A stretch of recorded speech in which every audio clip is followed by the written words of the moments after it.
This podcast is for informational purposes only.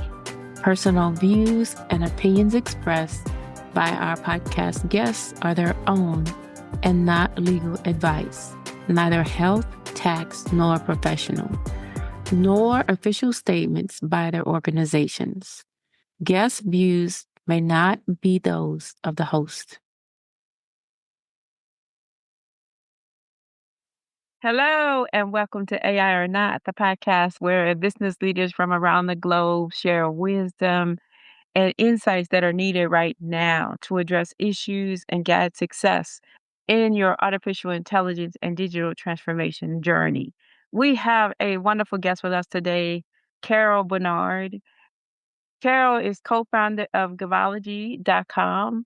And just Govology, period. And we do business together, and I have been a guest on his wonderful show. There's more that he and I have done together, and there's more to him and his entrepreneurship. So I'll let him talk about that. Carroll, thanks for joining me, and welcome to AI or Not. Thank you so much, Pamela. Thank you for having me. I'm excited for the conversation today. Yes, excited to hear what all you have to say. And let's go ahead and get started. And let's have you start by talking about yourself, your career journey. I'm curious about your experiences as an entrepreneur and how that's going. And last, if you can remember, tell me more about your trajectory, particularly with Govology.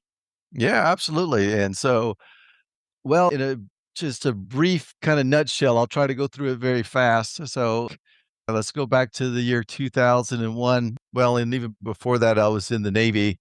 I had 2 tours of service, but my second tour of service, I was a supply officer in the Navy.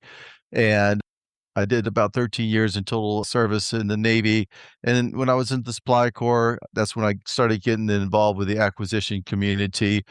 And after I came off of active duty, I continued to work in procurement. I worked for a local city agency up in Washington State, went back into federal service, working as a contracting officer for the Department of Veterans Affairs. My last job in the government was at the U.S. Small Business Administration. And there I worked with a lot of the small businesses trying to get government contracts from small disadvantaged businesses, the 8A program, service disabled veterans, women-owned business, hub-zone business. Those were the big programs that I really worked to help people with. But really, any small business that called our office, I was really trying to do my best to help them out to navigate opportunities inside of the government marketplace. And there's a lot of them. The challenge is we didn't really have a lot of education to give them at the time. So seeing this, I left the SBA and we set off to develop a robust website that small businesses could access to really learn the ropes about navigating the government marketplace. Initially, our business was named Waypoint America LLC. That's still our parent company, but when we came across the name Govology, we really liked it. So that's really most of what you're going to see from us is Govology and our website, Govology.com. And we have over 165 classes now on all kinds of different topics related to government contracting. And I'm so glad to have got to meet you, Pamela, last year and have you come on board and teach some cool classes on cybersecurity. And we got another one, some more coming up this year in cybersecurity and then AI things. So I'm really excited about the topic of AI. I'm really excited to talk about it.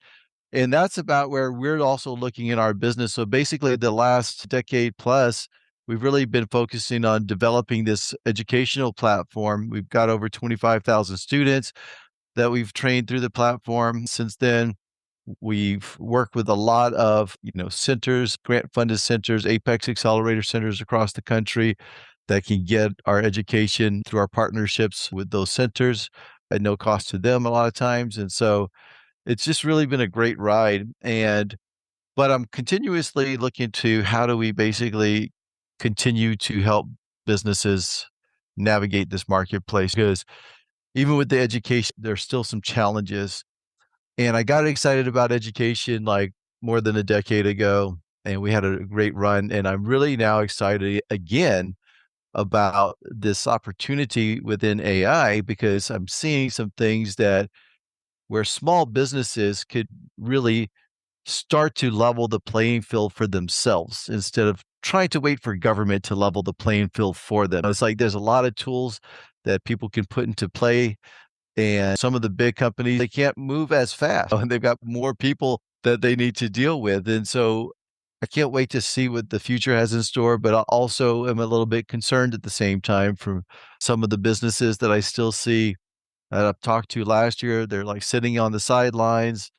They don't like it. They don't trust it yet. And so I know we can kind of dive into a lot of these topics inside of today's show, but thank you. And that's where we're looking to really go next year and beyond, is really now to take our educational content and see how we enhance our platform with AI to really bring better value to our customers. And I think that's at the core what every business owner should be thinking about right now. Is like, yes, you can use AI to save money, to do some different things. Yes, you can use it as a force multiplier for your team. Yes, you can use it to maybe help yourself stay relevant. But at the end of the day, and when we talk about government contracting in particular, where it's a lot of times about best value, think about how can a new AI tool that you can bring into your company not only serve you, but also serve your client in ways so you can get maybe a best value advantage in those competitions. I don't believe we think about the best value advantage as well as we should, and AI being a contributor to that. So that's Yeah. really good insights because, like you said, we are considering it for some things, but I don't believe I've heard some of my clients speak to best value advantage like you put it. So I believe that that is a really good point to bring out. Yeah. So speaking of that, must have some success tips and strategies that you can share with us. I'd like to hear the success tips and strategies relative to your career journey, which also ties to your AI experiences. So go for it. Yeah, I think one of the biggest things that I think about a lot, and I mean, in all this journey that I've been on over a decade, really a couple of things really started to kind of like resonate with me or maybe show up more and more the longer I've been doing this. And one of those things is that everybody's journey is going to be a bit different. And so you cannot base your journey off of somebody else's journey. You see and you maybe hear online. I know there's a lot of influencers like, I made this much money a government contract, and everybody's like running over there to sign up for their program. But the reality of it is that their journey's different. Their starting point was different. Their resources was different. Their relationships may have been different. How long that they've been in business could have been different. The specific items that they sold could have been different. And so what we really talk about a lot and what I teach a lot, I've got a cohort called the Procurement Readiness Academy. We also partner with some of our Apex centers on this Procurement Readiness Academy, but that's a big part about finding your own pathway. Now, you might look similar to another person's journey, but you need to find your own pathway and also need to find your fit. I think what happens too often is that when small businesses come in, they're going straight for the millions and they're passing up the $100,000 opportunities. And it's very hard to go from 0 to multi-million-dollar contracts. And we could talk about that for another podcast, but people are missing opportunities that are a lot easier. For example, I mean, you do cybersecurity. It's enormously expensive for cybersecurity stuff nowadays with the government, but there's also areas where a lot of small businesses can compete, like under the micro purchase threshold, which has now moved up to $15,000 for federal contracting. Before that move, it was like $92 billion spent with small businesses on micro purchase, P cards, purchase cards.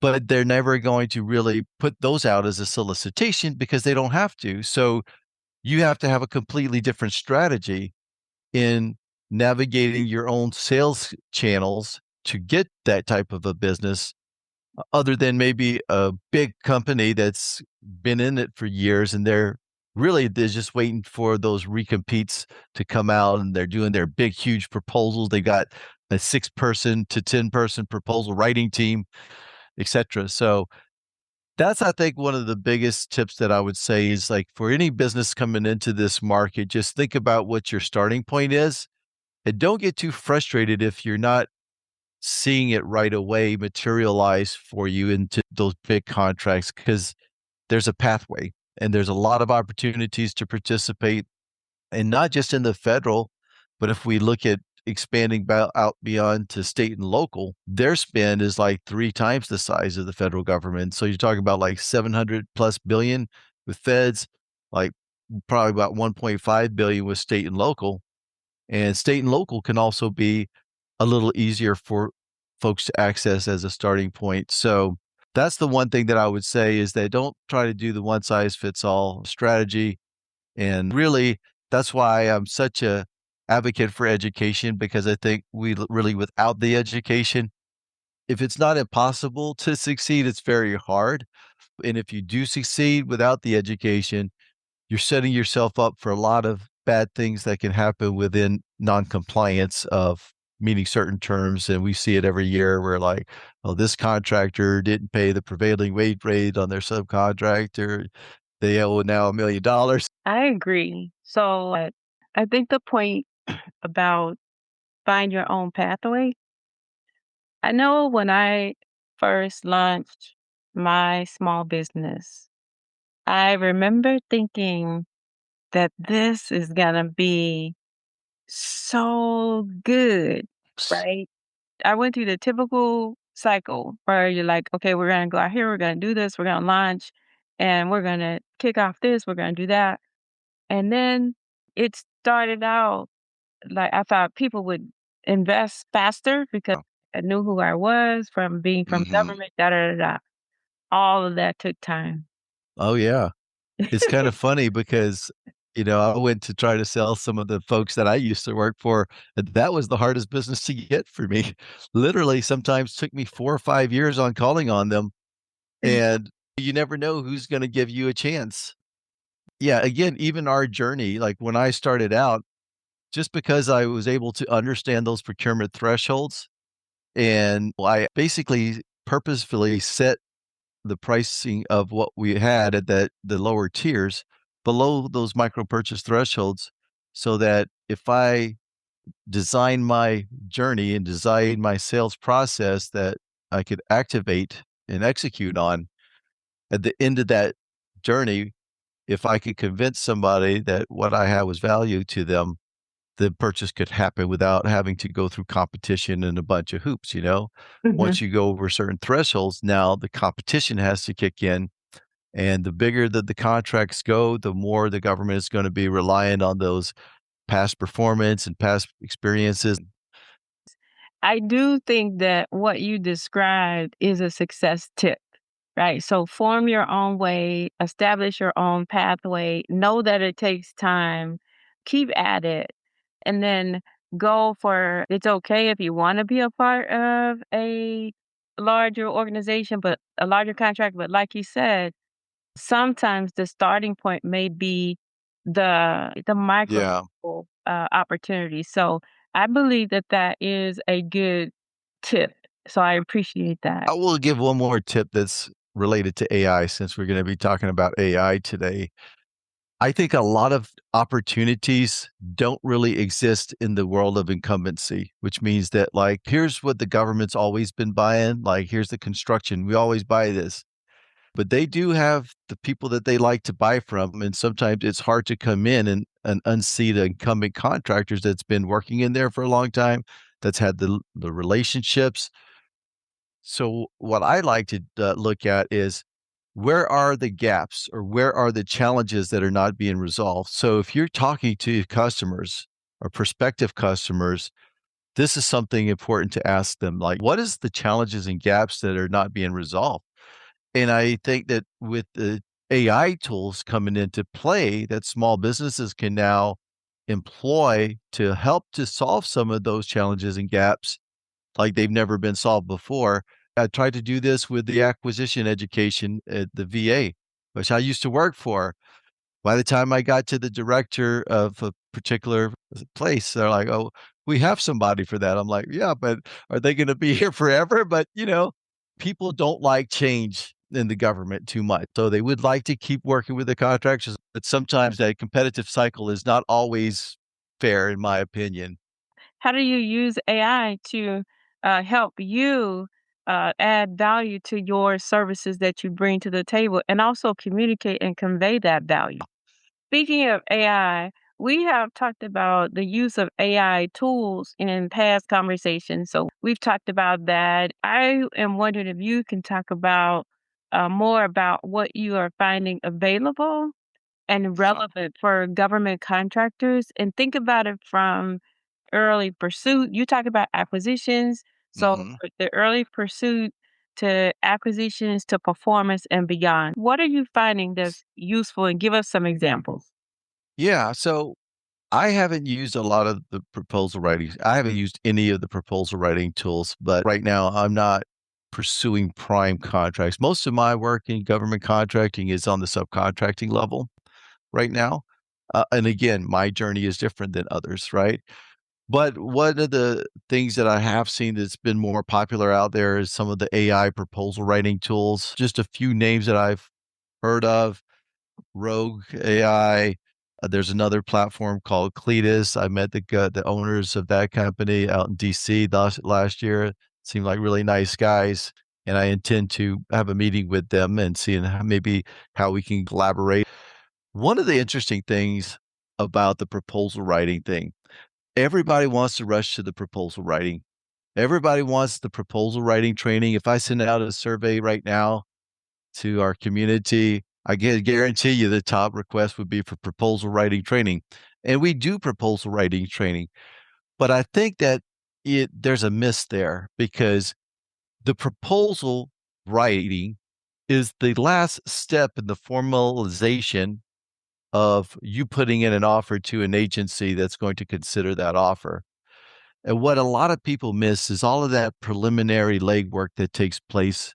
And a lot of the savvy contractors are not just sitting back waiting for things to arrive in their email box and then they're going to bid on them. They're out there networking, they're meeting people, they're developing relationships, they're talking to their prospective customers about challenges that they might have. What are their goals? What are the gaps? What are their needs? And then they're going back and sharpening their pencil, coming up with some solutions for them, and then coming back to them with that. Uh, well, if it's an incumbent contract, it basically, repeats. Incumbent means there's like a cyclical contract. Some of these go for 5 years, and then another 5 years, there's gonna be a competitive cycle, by the way, which incumbents typically have an advantage about 60 to 70% win rate from what I've heard, and looked at and observed. So you could see coming in to try to unseat an incumbent is quite challenging. But what I'm saying is that it's for some of the new opportunities that are happening out there, maybe where there wasn't an incumbent, there's typically a conversation that is being had between two entities, the government and a business. And there's some back and forth, back and forth, back and forth. And then their government's like, oh, I really like what you're proposing here, but it's going to be over the $25,000. So we're going to have to take it through competition. So be ready. So what I would say is, don't think just of the proposal phase and don't just be sold if somebody's calling you up.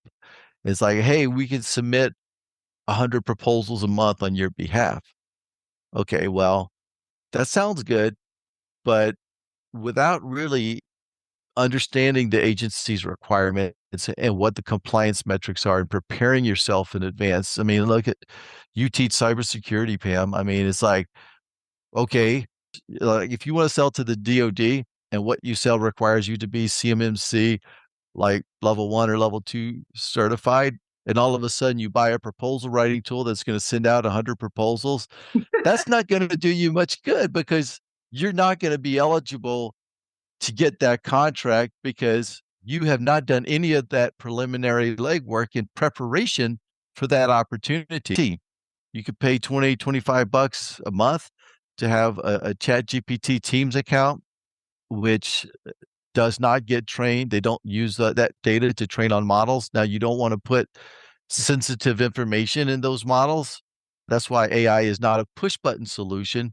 And there's a lot that goes into the thought of employing an AI system into your business. That's why you're a consultant, Pamela, that people should call you, to talk about the governance that's going to be required, the security that's going to be required, the change management to making sure that like your employees, if you're going to buy this tool, are going to be using it. I had a buddy that went to work for one of the biggest contractors in a specific category. I'm not going to name the contractor, but they bought a $45,000 a year contract management system, but the contracting director was adamantly against using AI. And so they never used it. 2 years they paid, so $90,000 down the hole. Nobody ever used that system. And then when my buddy that went into this place started having these conversations up the chain of command, then they put him in contact with their IT department and said, "Look, we can do AI things." And like they realized that they had everything that they needed right within their Microsoft environment. They had SharePoint, they had the Copilot. They just didn't put any of those tools into play, but all that was needed to happen there is for one person in the department to go and talk to the IT person. Now, IT people are very up to speed on AI these days, and they can do a lot of things. And basically, they were able to start to put together things that was really helping that one department get out of the 1980s, as my friend liked to say it. They were literally working like 60, 70, 80-hour work weeks, And he's like, "I'm not gonna work that much." Mhm. So, I think, I guess, to answer the question, I mean, that kinda goes to the AI tools, but you'll see a lot of big things out there, but I think what I would point folks to is to look at what is really generally accessible and available that you can use. Like, there's a lot of things that you can do with ChatGPT, and I got a few case studies, some of my favorite ones that I like to use.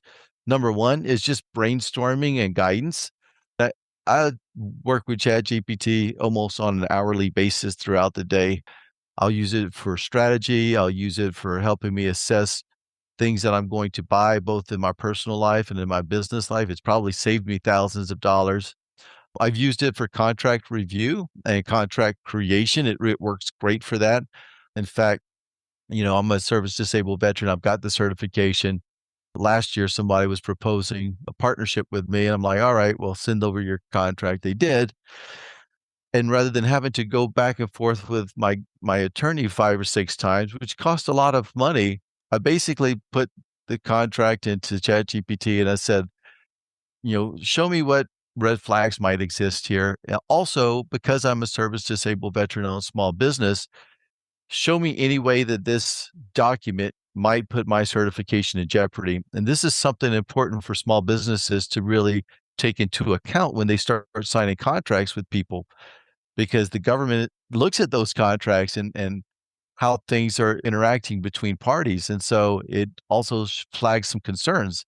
So without even having to go to my attorney, I just sent them the document and I said, "Hey, address these."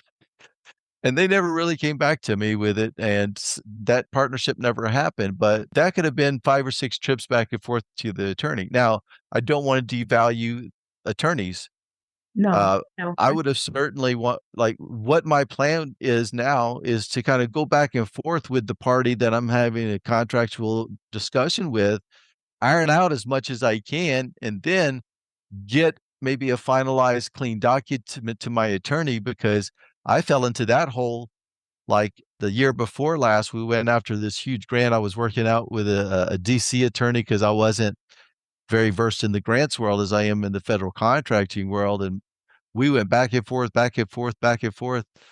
And boy, I tell you what, I paid a lot of money. So I really like that component. ChatGPT can do a really good job at things like that.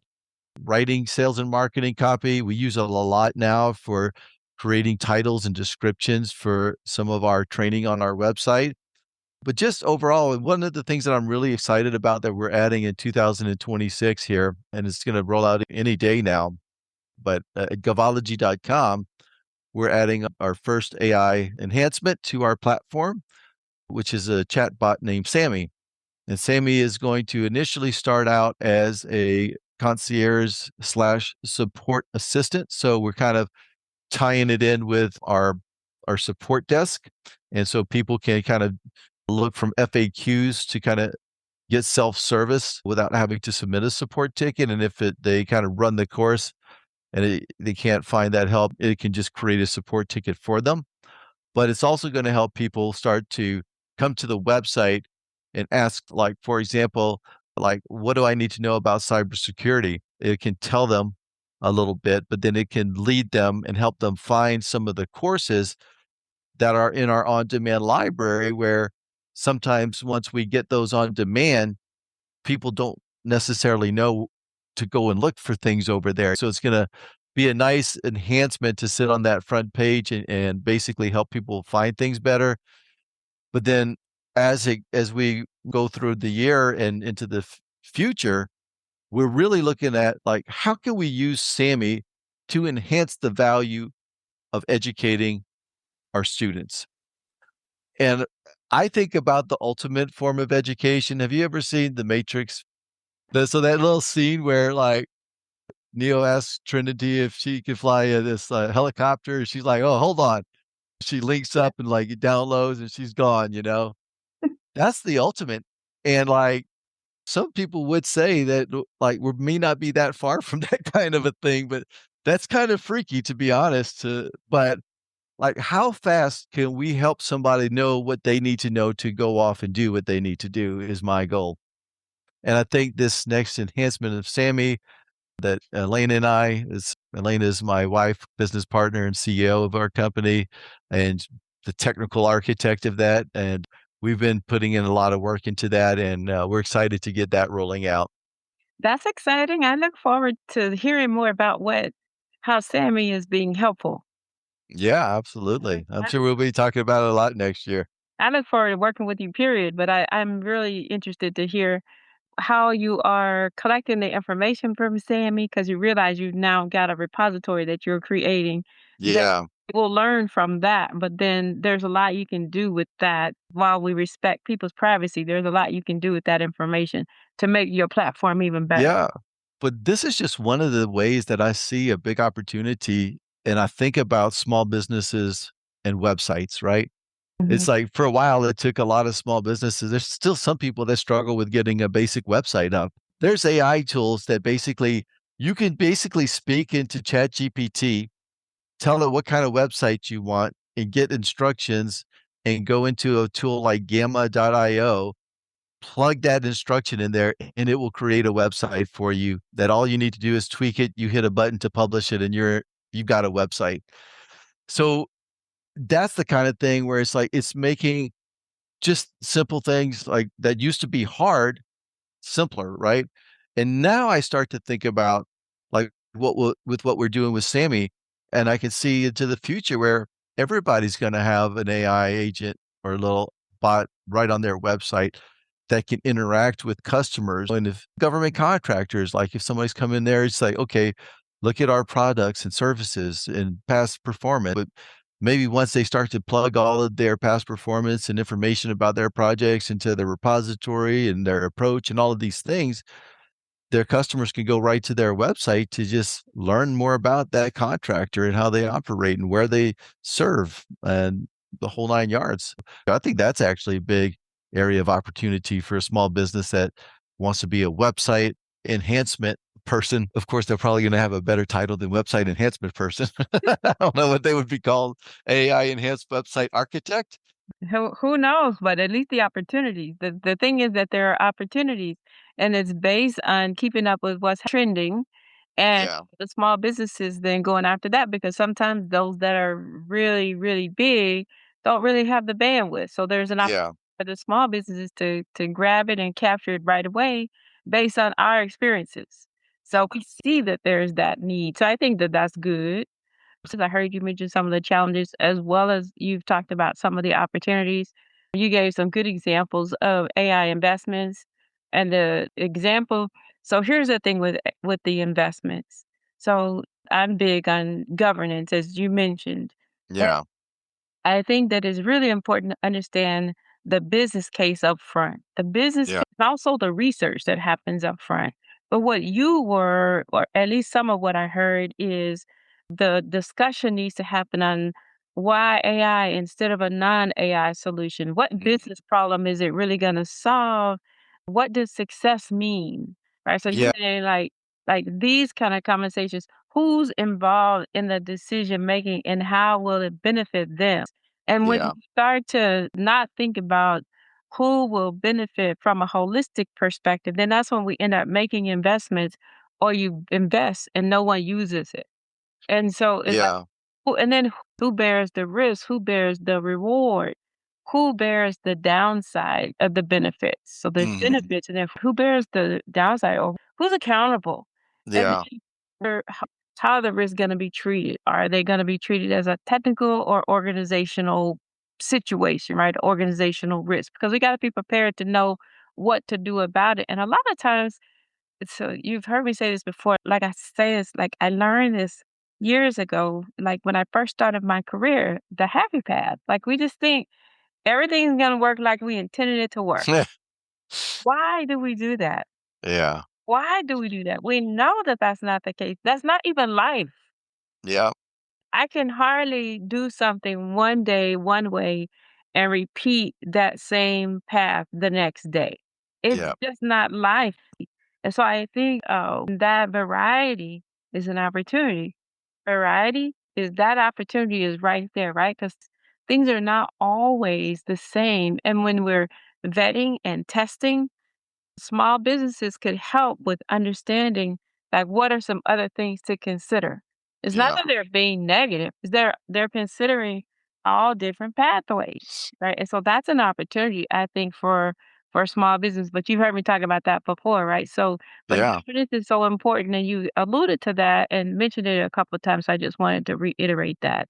So you also talked about how you're integrating AI into your business model, and I like Sammy already, and then we had talked in the past about just assigning roles, a AI, a specific role, like the AI. I have an AI agent and it's responsible for governance. It's Mhm. responsible for ensuring that the governance practices that I teach are reinforced, right? Yeah. So it does. But we also have explored the concept of having an agent that's there for a specific purpose or a Mhm. specific role. What's your take on that? Are you still leaning that way? Yeah.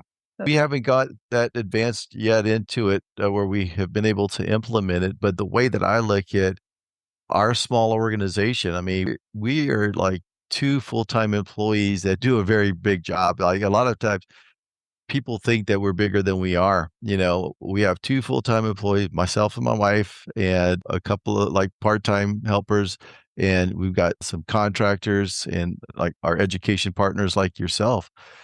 But we're able to do a lot, and what's interesting about things is that it doesn't always have to be an AI solution to get to the next level. A lot of the ways that we've been able to expand and do the things that we've been doing is because Elena has really y become an expert in automation and using automation tools to make things happen together, right? So when you're looking at workflow of a small business, a lot of times those automation tools have been there for years, just as nobody has taken the time to put the automations into play inside of their business. And so when I think about an organizational structure, I think about workflow, and then I think about the people that are in the organizational chain. And I know you and I had talked about this. It's like, let's just say, like, for cybersecurity, like, I don't want to be the cybersecurity expert. I'm not inclined to kind of do that thing.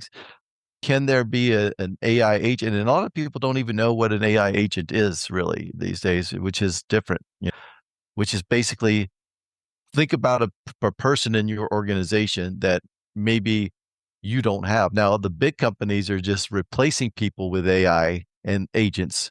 So where there used to be a human, there's now an AI that is doing that role. But with small businesses, I think we never had that person to begin with. And that was always one of our challenges. Like, if you're a business owner, now you're doing, like, wearing all of these hats, and you cannot effectively serve your customers at the same time you're doing full-time sales and marketing. And when you're not sales and marketing, you're not getting new business and new growth.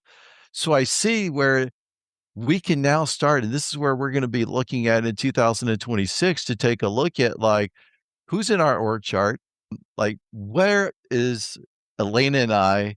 doing 5 different jobs in the org chart, where can we maybe now leverage an AI agent to plug in that can functionally process the workflow required for that activity, but we also still give it oversight. You always want to have the oversight of the AI by the humans, you know? So it's always going to be this oversight and collaboration between AI.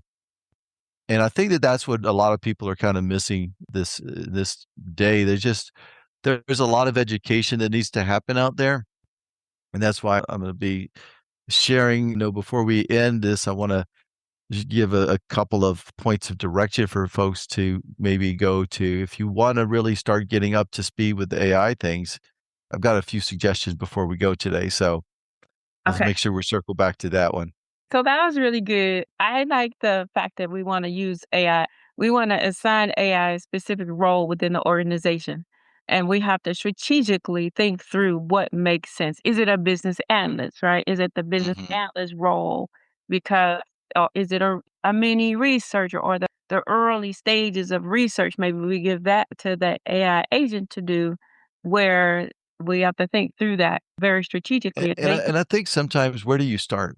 I yeah. think sometimes you start to look at what's your biggest bottleneck or what's your biggest challenge, right? If your biggest challenge is basically working even a part-time effort in your sales department, then maybe you look at some kind of tools that'll help you generate more outreach to your prospective customers. Like the big contractor that I was telling you about that had the $45,000 a year AI tool, they weren't even solving their own little challenges of having to work 80 hours a week, but they were doing things very manual, like administrative contract functions, like simply going to a government website to look up the most recent prevailing wage rates and matching those into a database and a report. They were all doing that manually. So now you take a look at that, it's like, hey, we don't need somebody to do that manually. We could set up an AI agent to do this, and it could do it like lickety split instead of taking days, right? It could do it. And now we can have the human just oversee to make sure that the functioning and the result is accurate. That's Mhm. just an example, right? Mhm. Mhm. One little thing that you can plug into one little piece of that workflow business process org chart can really make a lot of awesome benefits. Do you think you've uncovered the need for the businesses to really lay out their workflows and those business processes? I think that's the first thing. Elaine and I had started to look at the potential to help people do automations in their business and implement AI just because this is something that we've been doing pretty good at, but I don't think we have the bandwidth to do that just yet. But as I thought about how would I help a business do that, what I would say is that, okay, first let's look at a business process end to end. That's the first thing. Let's map the entire process. So you tell me, like, what steps are involved with that workflow having to happen and who are the people involved. And then you could start to take a look across that workflow of like, okay, where can pieces in that workflow be automated now? Now, you don't even have to start talking about AI just yet. You could just simply do some stuff with automation that would make things run more efficiently. Now, AI comes in when it kind of needs a reasoning component where it needs to think a little bit instead of just like an automation where it's like, if this, then this happens, right? Where it kind of wants to think about it, or maybe it can access some data and come back and do a thing. So that's the way that I think about it when you look at the entire process.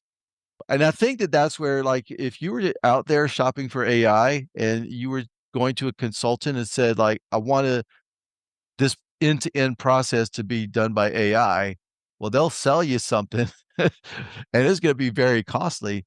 But I think where I would start out with somebody would be to say, hey, okay, yeah, you can spend $300,000 looking at this from end to end, but why don't we analyze this and look at where your bottlenecks are and maybe the best opportunities to add automation and AI within this process. And then over time, you kind of maybe add more in phases. And Yeah. so I think the end result becomes a hybrid of human, automation, AI aligned inside of the process to get the end result. That's how I see it. Excellent. So more of a value-centric AI shopping approach, right? Yeah. More of a process-centric approach, but really you're Yeah, micro really is what I look at, and I think about micro because we only have a micro budget as a small business, you know? And when I've talked to some I was on the phone with, like, some AI, another veteran-owned business, and I'm like, "Hey, how can you help us?" "Well, or how much does it cost me to, have you help me out with some things?" $100,000 a month was the immediate number that they rattled off to me, and I'm like, there's no way I'm gonna ever afford 100,000, and what I wanna say is that if anybody talks to one of those companies that says something like that, you're not in their market. So you need to find somebody that serves small businesses, and there's people out there that serve small businesses. I know, Pamela, I know you do a lot of work with small businesses, but there's a lot of companies because this market is so new, a lot of the companies wanna go after the big dollars first, and then they will maybe kinda come in and have something for small businesses later, so we kinda usually get the scraps, and we can't always afford those big things, but we can get scrappy, and we can figure out some cool things to do ourselves that'll Yeah. keep us in that game.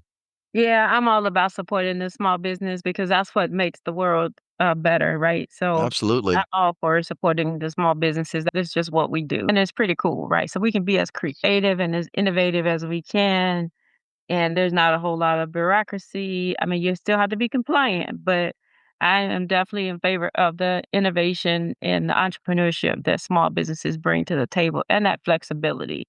So tell me if you could give one piece of advice to the listeners, because this has been a great conversation, and actually we've covered quite a bit here. So if you could give one piece of advice, which you already have, by the way, but if you could give one more piece of advice to the listeners, what would that be? And what's your final call to action for us?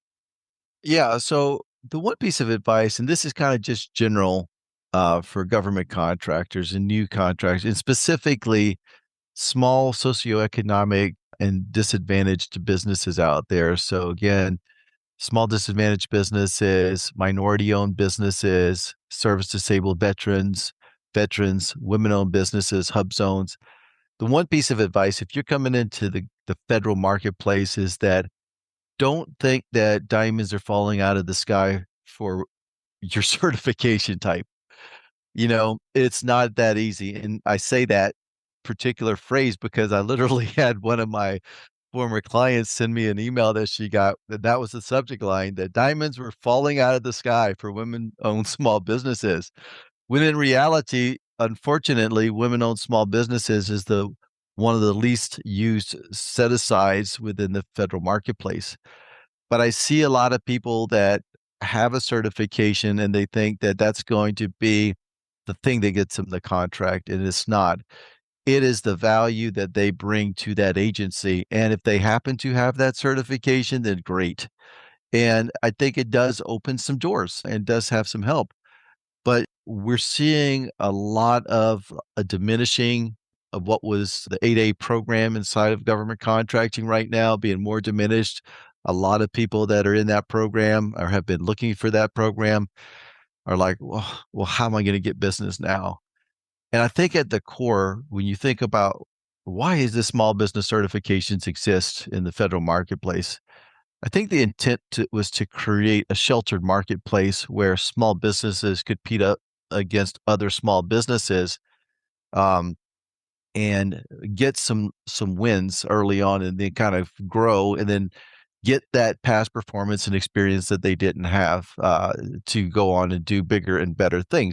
And so when you look at the 8A program, we've seen a lot of people come out of that program and do good things. We've seen maybe 50% of the businesses shut down because they never figured out or never tried to figure out how to get business outside of having a certification tied to them. And so w- what I would say is that yes, go after and get those certifications, but don't let those certifications be the one thing that's going to define your business.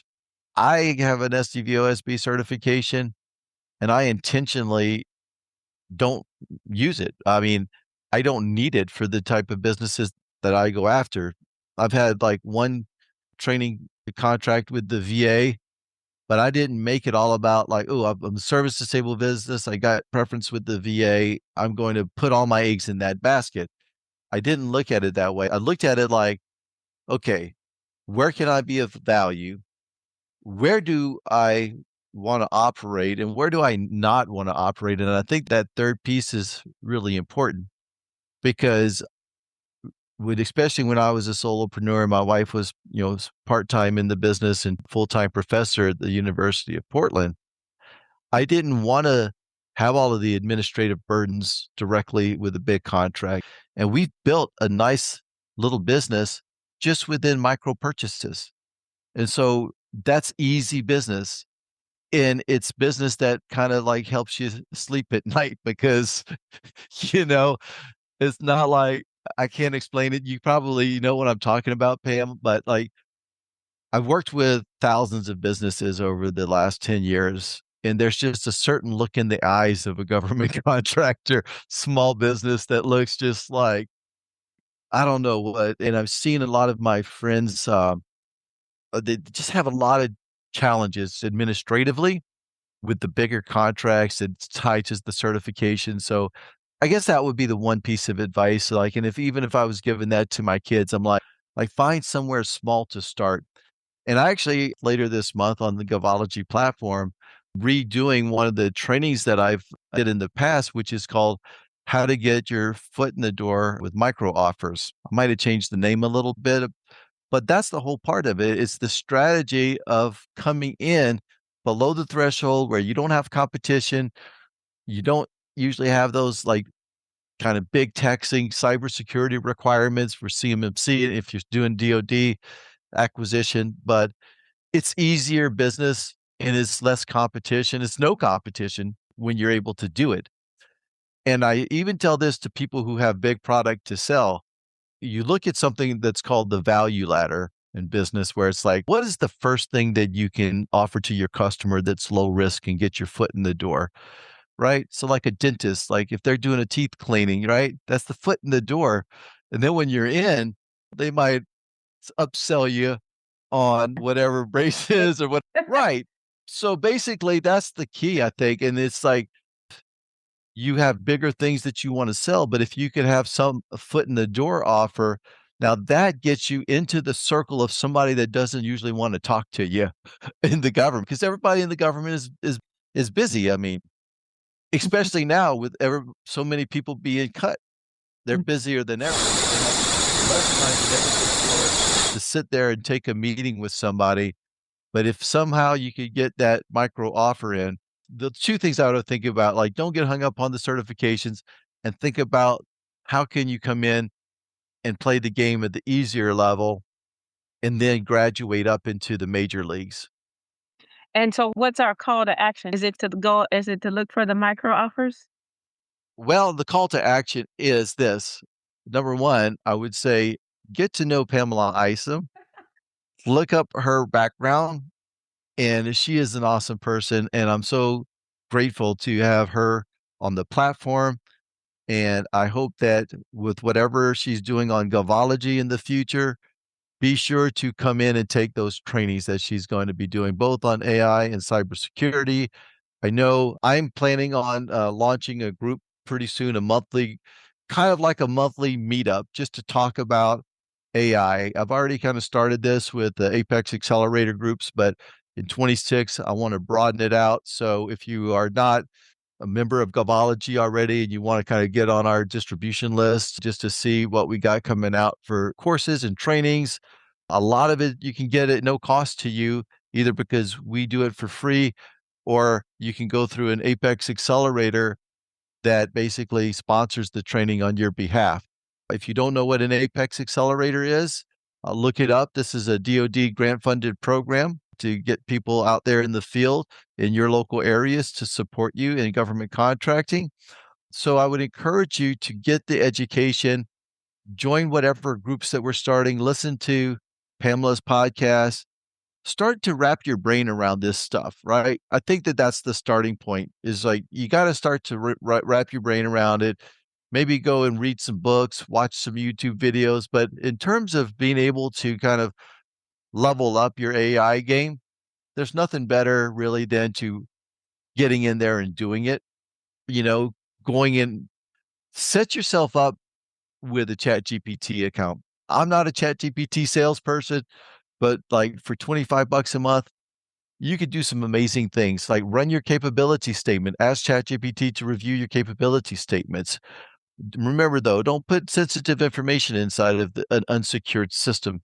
And this is some of the things that Pamela consults on what is the right way to manage your AI governance, and depending upon if you have an AI tool that you're wanting to sell to a government agency, there's a lot of requirements to line up. But even if you are not necessarily selling an AI tool to the agency, but you're using AI in the performance of a government contract, you got to be ready and prepared for that customer to ask you, how are you using AI? Tell me about it, because they want to understand that the systems that you're using are also secure, especially if you're going to be processing any kind of data inside of that. I know that there's all kinds of AI all over the world. And I mean, we have adversaries, we have people actively spying. And that's why cybersecurity is such a big topic. And I mean, it's almost hard to talk about AI without talking about the cybersecurity components of that as well. So that's another reason why I'm so glad to have got to know Pamela, because she can really blend those two together. And I know we're going to have her on to do some really great training this year. So I'm looking forward to that. So that would be my call to action, is just like dial into everything you can get and absorb it, and then start to just functionally practice it and learn. Be a kid again. You remember when you were a kid and you used to have a million questions until people would tell you to shut up, you know? Well, I think that that's one of the things that I really loved about AI is lets me be a kid again. It's like anything that pops into my head now, I'm like, well, let me go ask AI about that. And it's just like I can learn almost anything now. And that's where also, by the way, Pamela, I see the future of Govology where Sammy becomes more than just a chat bot and is that kind of like the answer bot. Now, ChatGPT provides some pretty darn good answers, but you always need to validate them. And there's still some things that it doesn't produce 100% accuracy on. But that's a work in progress, and to get there with Govology, because we want to make sure that when we're there. But that's how I see it. It's like it's the future for us is going to be a blend of learning like we do now, some like on-demand courses. We're doing more micro learning, more learning pathways, but we're also leveraging AI so that when you come in and interact with our AI tool in the future, it also educates you. And I Mhm. can see a day in the near future even where agencies perhaps start to give their people credits for learning that they are doing inside of an interactive AI environment. But Right. why not? Because you're learning, you see? That's where I'm curious about the future is of learning. Like, and when is that gonna come around where it's like, if you spend an hour going back and forth to learn something on ChatGPT, shouldn't you get an hour of credit for taking that learning opportunity? So anyway, Mhm. Yeah. Pamela, I really appreciate you having me on today, and I look forward to working with you this year. Yeah, yeah, well, the year is here, so we'll I get can ramble on all day. I'm sorry. that's okay. This has been great. So thank you for being here. Really do appreciate it, and you've done a great job. This has been a great conversation.